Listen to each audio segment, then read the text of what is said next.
Her large, dark eyes met mine immediately, widening with remnants when she realized.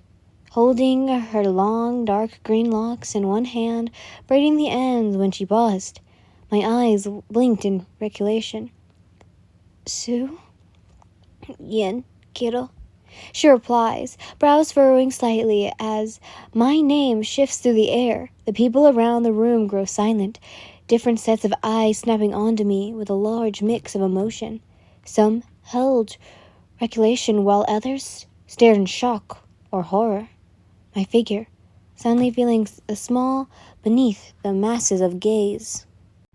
You...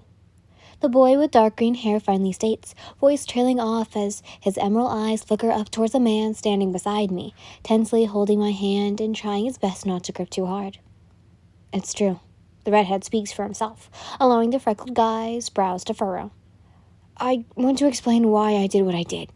Kirishima continues, hints of guilt intertwining with his words. And all I wish is that you guys can hear me out. Please, Midoriya. His eyes are locked with those emerald green ones, a plead on his tongue. The tall, naive-haired man in the black has made a move to grab the sword hanging from his hip, dark eyes and furrowed brows focused on Midoriya. Also, as if he was waiting for orders to attack. I don't know, Kirishima, Kachan said. The emerald gaze flickers to me once, softening with a sense of guilt when the redhead shifts in front of me in a protective manner. I have an idea on what Bakugo would probably told you to do, he states, his brows furrowing. So many names were being thrown at me at this point, and I was starting to have trouble understanding what is even going on.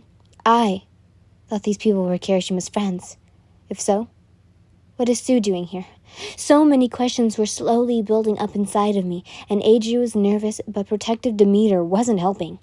A tense silence overtook the room once more, but this time, the knight, by the looks of his uniform, steps forward, the sound of a blade being drawn from the sheath meeting my ears. I see you as my friend, Midoriya. You know we didn't come here to fight. Eijiro holds his stance, furrowing his brows, staring at who I've come to assume the leader of this group, and waiting as the knight stepped forward. Just hear what I have to say. The green-haired man looks at me again, his thoughts clearly at war with each other before he looks to the girl who had been called my name earlier. Her large black eyes are watching the whole situation with an unreadable expression on her beautiful features, briefly looking to Midoriya. Her expression doesn't change, but his emerald greens seem to take a notice of something. The leader takes a moment to close his eyes before finally reaching an arm out in front of the knight, stopping him from pursuing any further. You're smart, Kirishima, Midoriya comments, his attention touring away as he spoke to the redhead. I've been your friend long enough to know you wouldn't just up and betray us like that, he exclaims. The knight beside him steps back, obliging with the leader's silent command and sheathing his blade once more. His blue gaze flickers between Kirishima and I every few seconds. Betray? I wonder out loud, causing the people around to glance at my way. There's a short pause as Eijiro clears his throat and gently moves me to the side, his crimson gaze looking to Uraraka, since she was the closest to us at the moment. Can you go with Uraraka for a bit? I promise I won't be long. I just have to clear up a few things here, he requests, voice lowered as if he was talking to a mere child. My brows furrowed. What? But I don't want to leave you alone. That guy over there just pulled out a sword. I whispered back, eyes flickering to the knight a few feet away. It's only for a bit. Please, Yen. Eijiro reassures, soft gaze looking down at me as he gave my hand a little squeeze. My eyes cast over to the brunette before I sigh, lightly nodding my head in agreement before planting a kiss on his cheek. Be safe, Red, I commanded before turning and approaching her. Uraraka opens the door for me, brown eyes casting throughout the room before nodding as she follows me into the halls. I am third-person POV. After Yen had left with their brown-haired companion now leading her, Kirishima turned back to his group, a down expression on his features as he met with the remaining set of views. Okay, so I should probably start from the beginning, he sighs, lifting a hand to rub the back of his neck and allowing the others to nod, safely beckoning him to continue. So, the plan went accordingly. We got into the training guard and easily worked our way up so that the recruiters would take notice. Crimson eyes cast upwards as the redhead recalled the prologue of the adventure. After that, the three of us were chosen and a court date was held, so we took our oaths. He continues, voice trailing off when he thought about that moment. Denki and Sarah went into the courtroom first because I forgot my sword in one of the tents and had to go get it.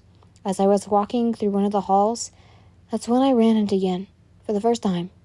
Kirishima admitted how he hadn't known she was a target in the first place, even offering to take her to get medical help in case she was hurt. But she declined and rushed off. He had brushed the interaction away from his mind, hurrying to get his weapon and retreat to the court room just in time for the hearing. But upon looking who was sitting in a throne, built for none other than the daughter of the Duke, the redhead recognized her immediately, his eyes having trouble on trying to ignore as they were called forward. How his crimson gaze crashed with her own eye-colored ones. How his mind had forgotten the lost in the moment as she looked his way, and how he nearly fumbled the mission from just one glance. Kirishima couldn't help the hue of red slowly dancing across his face as he brought up the embarrassing scene that took place afterwards. And the story continued, the previously believed soldier going on with filling his friends in on how the plan had taken a turn later down the road. It makes no sense. She was so kind to us despite the clear difference in our ranks, he pointed out, bringing up the simple chatter they had exchanged throughout the trip. It was almost like we were equals in her eyes, Kirishima states, voice lowering with a thought before he cleared his throat, and a blush found its way back onto his features. He nearly dozed off again, all thanks to a mere thought of her. But he pressed on, talking about the various obstacles that had found their way into the trip, and along with the intimate time shared secretly during the nights they were alone. He admitted he didn't utter a word to either Sarah or Denki, so even they didn't have a clue. But with that being said, Kirishima knew it was wrong. Keeping secrets from his friends weren't something he favored doing. But what was worse, the fact he lied for so long and had to blow it up in his face when the assassination attempt took place, or when he had done the stupidest thing possible and fell in love with their target in the first place. With the finishing timeline explanation leading up to this very moment, minus the intimate moments that had been taking place during the nights, the expression was left solemn. I am it. Everything I did was wrong, and I'm sorry for not communicating better. Kirishima looked to his friends, a part of him wishing that the rest of the group had been there to hear him out.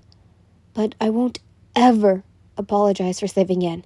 His tone took a turn, voice lifting from its original guilty tint, and a showcase of which true pride had been kept locked in his chest. The room had grown silent as the story came to a stop, determination overtaking his expression as he watched Midoriya, waiting for what the leader had to say. The dark, green-haired boy paused, taking a moment to soak in all the information that had just been dumped out in the open for him to filter through. His emerald green eyes flickered to meet Kirishima's as his brows furrowed with just one question. Does she know? He wonders, voice still softened in comparison. Perhaps Kirishima had assumed he would say something else, but the question struck his recent pride down to a notch, his crimson gaze averting downwards. No, not yet. He answered truthfully. The leader paused, nodding with the information and bringing a hand up to tap his chin lightly in thought, a habit he has always endured and something that signaled his brighter mind was working, leaving everyone so silent, waiting for whatever he would soon come up with. How did you two escape the kingdom? We jumped the balcony, and when we got to the surrounding yards, Yin led me to a drain in the walls. She said it was big enough for people to fit in. His voice trailed off, letting the others easily fill in on what happened next. But how did she know about the drains? Midori inquires, causing the redhead's brows to furrow at the thought. That was a question he himself couldn't even answer. Of course he knew what happened, but how Yin got the information on the wall was beyond him. She was the daughter of a duke. She wouldn't even be caught near one of those drains, but that question had never really piqued the redhead's mind. I don't know. Kirishima answers once more, confusion settling in his mind as he wonders where exactly the leader was going with this. You, Denki, and Sero didn't know, but we scouted for possible escape routes in case the plan went wrong. Midori informs after a moment, sending a glance to the knight standing at his side. Then he turns to the other person in the room. Sue, you were the only other spy we have that went in and met her. What do you think? He asked, tilting the other's attention to the greenette, sitting silently not too far away. She was quiet for a moment, her black eyes flickering up before she let out a sigh. Kirishima-kun was right to save her, Suyu finally states. He couldn't do it alone, and you knew that. So you helped him by giving Yin the information on the weak point in the walls? Midoriya finishes, voice gentle, not showing any kind of deterioration manner to the girl. She nods, confirming his hypothesis. Midoriya inhaled lightly through his nose, returning his attention to the redhead. Trust is very important, he comments, and with everything we've all been through together, I trust you all the most. If you and Sue believe Yin deserves to live and isn't a threat like we originally thought, then I trust your judgment too. His smile kindly, his freckled expression causing Kirishima's eyes to lighten as the weight of the situation slowly lifts from his shoulders. But what about Bakugo? Ida finally chooses to interrupt, his brows furrowing in disbelief from what he was listening.